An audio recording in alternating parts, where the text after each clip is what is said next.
Mama, welcome back. Today, let's talk about one of the most underrated tools in breastfeeding, the manual breast pump.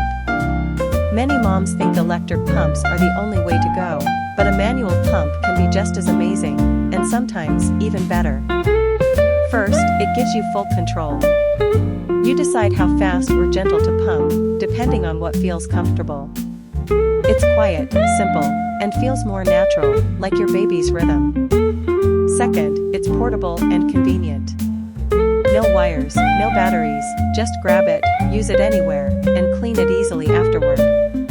It's small enough to fit in your bag, perfect for travel or quick pumping sessions. Another thing moms love is that it's budget-friendly. Manual pumps are affordable but still get the job done. Plus, with fewer parts, there's less to wash and maintain. And honestly, it's peaceful. No noise, no rush, just you, your body, and your milk flow. Sometimes the simplest tools give you the most freedom.